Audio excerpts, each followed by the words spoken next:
Այսօր մեզ է միացել Գագիկ Մակարյանը, սոցիալ-տնտեսական զարգացման կենտրոնի հիմնադիր տնօրեն, բարև ձեզ, շնորհակալություն որ եկաք։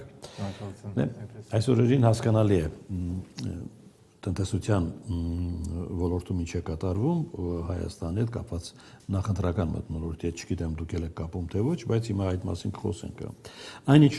կատարվում է ռուսական շուկայում հայկական ապրանքների հետ, դա սանկցիոն գործողություններ են։ Հարցը ունի մի քանի շերտ, ես կարող եմ ասել, պարոն Նազարյան։ Առաջինը, որ բոլոր դեպքերում ես կողմնակից եմ, որ մենք ինքնուրույն կարողանանք խնդիրները ճիշտ պարզաբանել եւ լուծել։ Ինչ նկատի ունեմ։ Պարբերաբար, երբ որ ժամանակները համընկնում են, մենք փորձում ենք միշտ նման երևույթներին տալ քաղաքական ենթատեքստ, ենթադրելով, որ ինչ որ դժգոհություններ կան Հայաստանի եւ Ռուսաստանի ղեկավարության միջեւ եւ այդ դժգոհությունը կարող է արտահայտվում է որոշակի սանկցիաների սխեմաների տարբերակով։ Բայց ես կուզեի նաեւ որ մեր համապատասխան պետական մարմինները կամ բիզնեսի ներկայացուցիչները չբավարարվեն նման մտածելակերպով, այլ ուշադրություն դարձնեն թե որ միայն քաղաքական է եւ այո, ինչ ապացույցներ իրեն կարող են բերել, որ մի անգամ գոնե վերջ տրվի այս ենթատեքստերին։ Այսինքն, եթե մենք ունենք համապատասխան լաբորատորիաներ, կամ եթե չունենք հարևան երկրում, կամ այլ երկրներում, եթե կարող ենք ստուգելու տալ մեր արտադրանքը եւ կարող ենք այդ ապացույցները դնել, ուրեմն ռուսական կողմի առաջ, ապացուցելով, որ մենք ճիշտ ենք, ուրեմն մենք միանգամից վերջ տված կլինենք այս խնդիրներին։ Սա մի տարբերակ է։ Երկրորդը, որ քանի որ վերջին տարիներին շատ են կրկնվում նման երևույթները, մի օր կոնյակի հետ կապված, մի օր ծաղիկի, մի օր կաթնամթերքի, մի օր չգիտեմ ինչ որ մի այլ արտադրանքի, կարծում եմ ջերմուկը ձեզ չի ջերմուկը ճիշտ կլինի, որ օրինակ որոշակի սխեմայով արտահանողներին պարբերաբար ստուգել արտահանումից առաջ Հայաստանի սահմանի վրա, որպեսզի մենք որոշակի վիճակագրություն ունենանք ըստ կայմեցողության, ասենք օրինակ 10 գործարան կոնյակ է արտադրում, եկալ է 10-ից 2-ին ստուգենք պատահական ձևով, հետո այն մյուսը, հետո այլ արտադրանքներ։ Եվ մենք ունենանք որոշակի վիճակագրություն, թե արդյոք խախտումներ կան թե ոչ, որովհետև երբ որ մեր սննդի անվտանգության տեսչությունը, երբ որ էկոնոմիկայի նախարարությունը կամ այլ պետական մարմիններ լռում են եւ բեռը թողնում են միայն ձեռնարկատերերի վրա, ապա այստեղ կարելի է ենթադրել, որ կամ մենք վստահ չենք մեր ճշտության մեջ, պետական մարմինները իրենք կարող է չունեն այդ տեղեկությունները եւ այդ վստահությունը, որ իրենք կարող են ստուգել եւ ապացուցել, որ մենք մեղավոր չենք։ Եվ դրա համար թողնում են կարծես թե այսպես վիճաբանական, օդից կախված վիճակի եւ ձեռնարկատերն էլ, եթե պայքարող է, կարող է գնա թեկուզ նույն Ռուսաստանը մեկ այլ լաբորատորիայում ստուգի բերի ապացույցներ, եթե ոչ չստուգի ու այդպես էլ մնա սանկցիաների տակ, միջև մի քանի ամիս հետո եկել Հայաստանում են ստուգում։ Հիմա Հայաստանն են եկել, այո։ Հիմա ինչու են դա ասում։ Տեսեք, երբ որ մենք լսում ենք տարբեր արտադրողներ եւ երբ որ ես գործ եմ ունեցել, նաեւ ես վերջերս ծաղիկ արտադրողներ ասում են 2 տարի է ոչինչ չի եղել։ Հիմա հանգարտ ծաղիկի մեջ բան գտան, բայց օրինակ ինչ կա այդտեղ զարմանալու։ Մյուս կողմից էլ օրինակ տարբեր վարակները, հիվանդությունները այգեգործության մեջ, բուսաբուծության մեջ հայտնի բան է, որ ամեն տարի էլ կարող են լինել, կարող են պատահաբար առաջանալ վերջին հաշվով, կարող են հարևան դաշտերից վարակվել օրինակ կամ այգիներից, այսինքն ձեռնարկատիրոջ միայն ելույթը պատասխանը բացարձակապես բավարար չի, սա մի խնդիր է։ Մյուս կողմից էլ մենք գիտենք, որ Ռուսաստանը տարբեր քաղաքական իրավիճակներում դրսևորում է նման ցանկություններ, ես չեմ թաքցնում, անկեղծ խոսենք, հիշենք օրինակ պարտադրանքը կամ պահանջը որոշեք Եվրամիությունը թե Եվրասիա։ Այո, այդ պահանջը, բայց հիշենք նաև որ Ռուսաստանը ինքնին կարող է Լիտվայի ժամանակին կաթնամթերքներ արկելում, նույն ձևով ասենք վրացական բորժոմիներ արկելում, նույն ձևով մոլդավական գինեներներ արկելում, այսինքն նման խնդիրներ կան։ Հիմա Ռուսաստանը մեծ երկիր է, ունի իր քաղաքական ցանկությունները եւ իր կամքը, հետեւաբար կարող է այդ գործիքները օգտագործել, բայց մենք իմանալով արդեն որ նման ռիսկեր կարող են առաջանալ, մանավանդ որ մենք ենք Եվրոմիության հետ այդ բանակցությունները կատարում, այդ կոնֆերանսը կազմակերպում, մենք պիտի ենթադրենք, որ դա կարող է որոշակի քաղաքական վերաբերմունքի արժանանում։ Հասկանալի է, ճիշտ է, ձեր ասացի տրամաբանությունը մեծ տիպում է, որ լինել Եվ երկրորդ հարցը, պարոն Նացական, եթե օրինակ մենք Եվրոմիություն արտահանող լինեինք ու նույն բանը Եվրոմիությունը ասեր, նույն սանկցիաները կիրառել, մենք ինչ պիտի ասեինք։ Մենք էլի պիտի ենթադրենք, որ Եվրոպան քաղաքական է։ Ոչ, մենք պետք է թերությունը վերացնենք, հետո նոր խոսենք։ Իհարկե։ Չէ, հիմա այդպես է, բայց քանի որ մեծ է կասկածանքը, որ պատճառը միայն թերությունները չեն, այս կամ այն ապրանքը։ Դրա համար ասում եմ, երկակի իմաստը պետք է պարզաբանել։ Կամ այս է, կամ այս է։ Գնանք առաջ։ Հայաստանը հայկական կողմը ունի հայելային արձագանքելու հնարավորություն եւ կարողություն։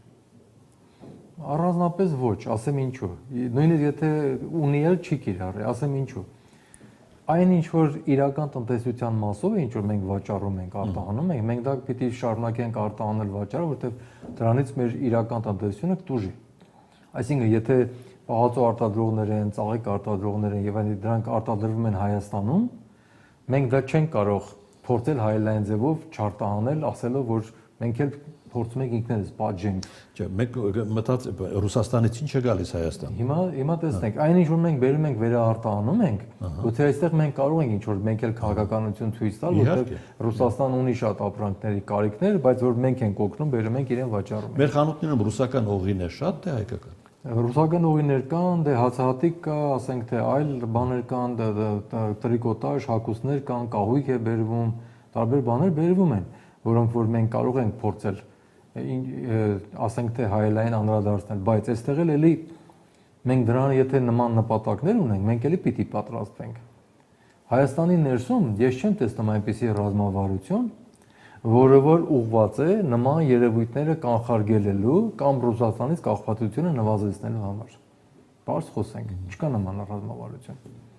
Ակամայից չի երևում որևէ մեկը։ Դե ինչու նոր շուկաներ փնտրել է, դիվերսիֆիկացման։ Կարող է որոնում ենք, բայց տեսեք ինչ ունենք։ Եվրոպական ստանդարտները ավելի բարձր են։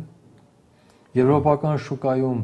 եթե ի տարբերություն Ռուսաստանի շուկայի կարողանում ենք խնդիրներ լուծել տարբեր ճանապարհներով, հովանավորչությամբ, ծանոթությամբ, ուժային մարմիններով, կաշառք տալով կամ զուտ բարեխիղճ վաճառելով, Եվրոպայում միայն բարեխիղճ մոդելը կաշխատի եւ բարձր որակը։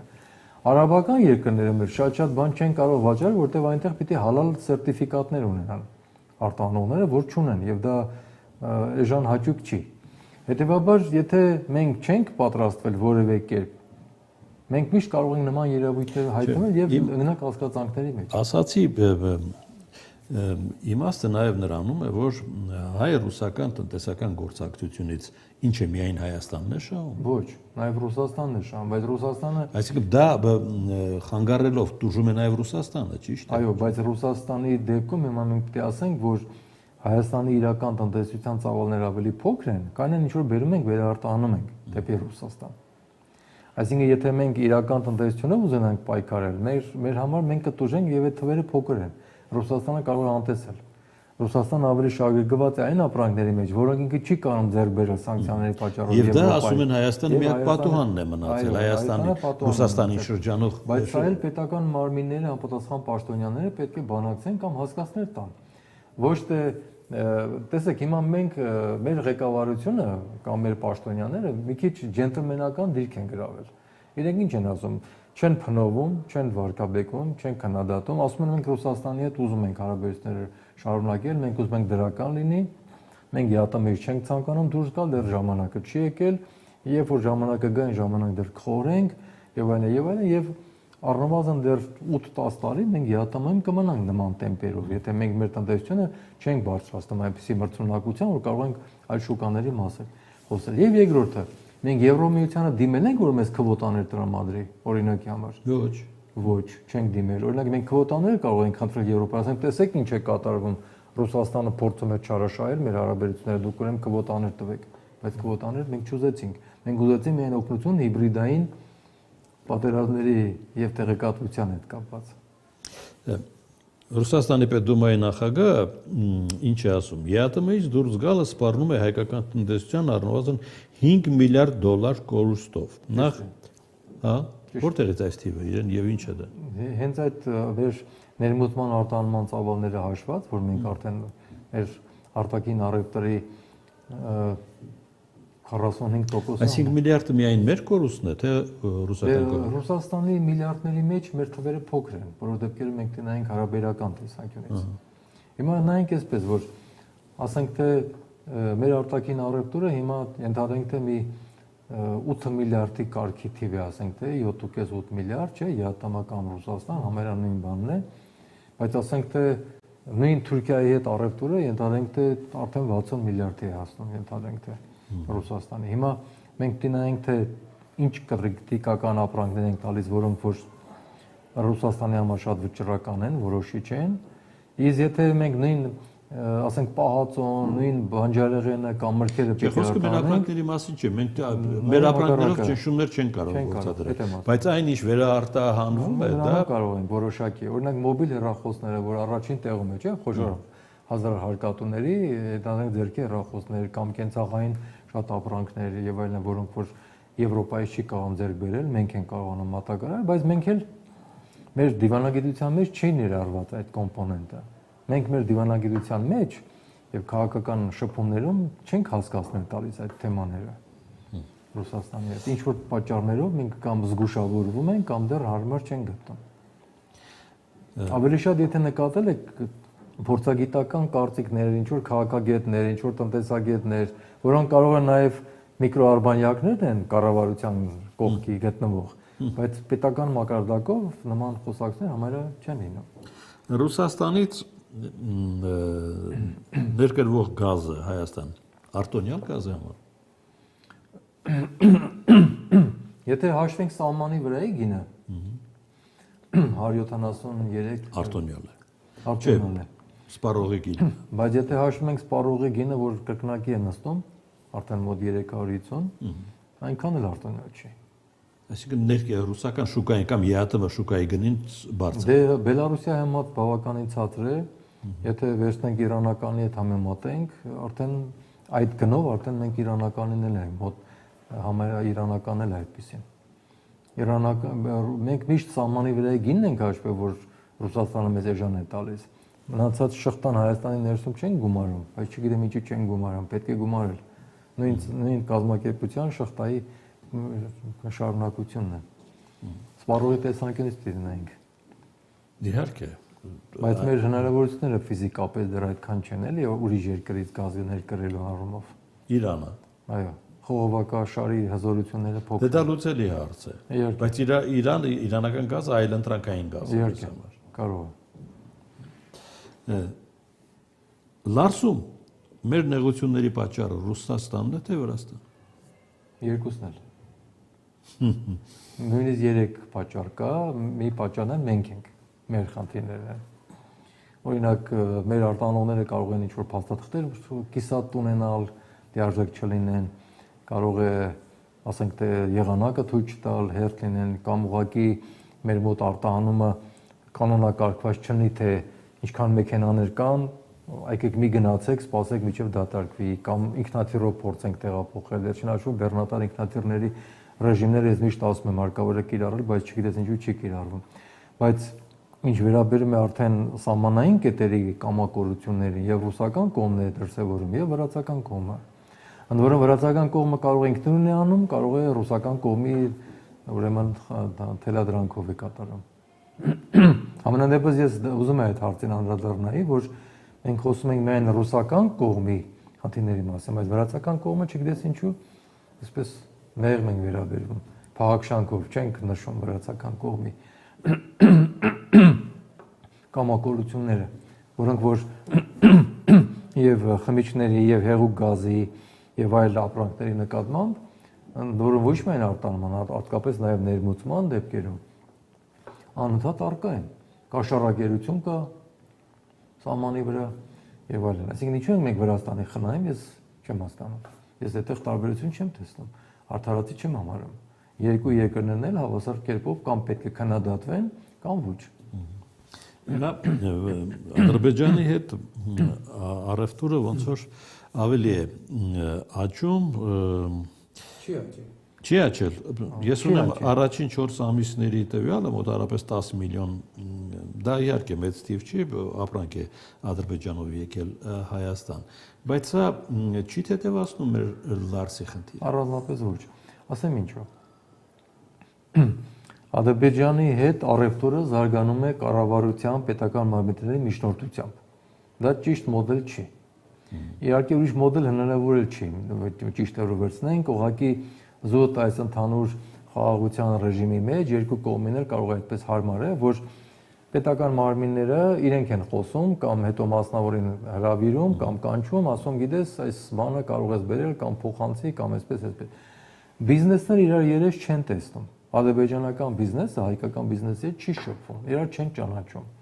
իրար հետ չեն բանակցում, որևէտեղ չեն հանդիպում։ Եթե ուզում են օրինակ Ադրբեջանի հետ բիզնես կոնտակտները զարգանան, ուրեմն ինչ-որ մի երրորդ երկրում, ինչպես որ դիվանագիտության կամ քաղաքական հանդիպումներն են կազմակերպում, նույն կերպել ինչ-որ մի երրորդ երկրում, որը նախընտրել է եւ Հայաստանի եւ Ադրբեջանի համար, հարկավոր է բիզնես կոնֆերանսներ կազմակերպել, բիզնես ֆորումներ կազմակերպել, հանդիպացնել, ճանաչեցնել,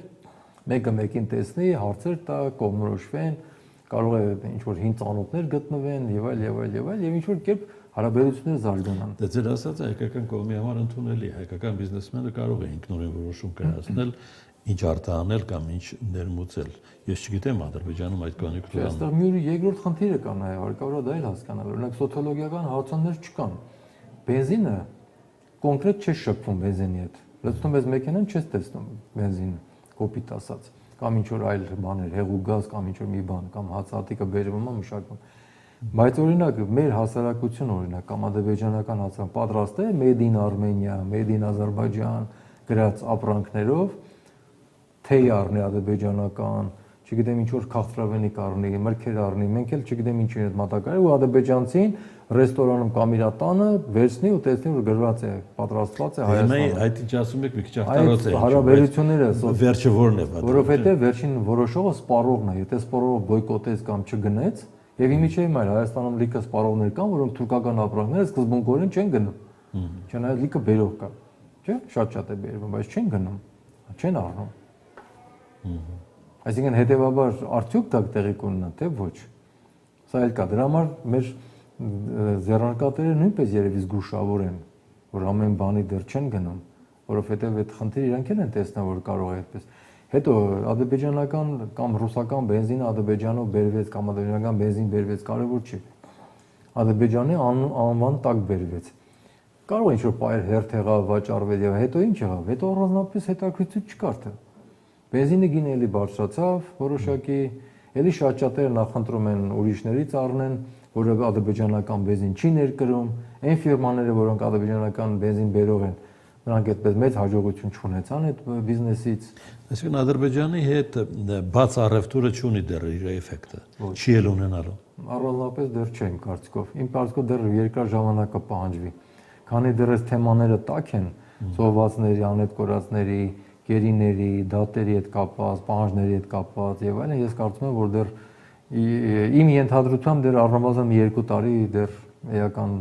տեղաշարժ չի լինի։ Եվ ավարտենք։ Այն ինչից սկսեցինք մեր հանդիպումը, հայկական ընտրություններից հետո այդ կրքերը հանդարտվելու։ Կարծում եմ, որ ոչ։ Կարծում եմ, որ ոչ։ Իրենք ունենան որոշակի շարունակություններ։ Այսինքն տնտեսական լծակը, եթե մենք ընդունում ենք, որ դա ի վերջո լծակ է կիրառվում է Հայաստանի դեմ, կշարունակվի կիրառը։ Ես կարծում եմ, որ լծակ կա անշուշտ, բայց այդ լծակը կրկնում եմ, քանի որ մենք հստակ չգիտենք, որ այդ լծակը միայն այդպիսի լծակ է, ու մենք թեկուզ 10% կասկածում ենք մեր արտադրանքների որակի վրա, մենք միշտ կարող ենք այսպես երկիմաստ վիճակների մեջ հայտնվել ու ինչպես ցանկանանք, այնպես էլ մեկնաբանենք։ Շնորհակալություն։ Բայց լծակը կա, անշուշտ կա։ Այո։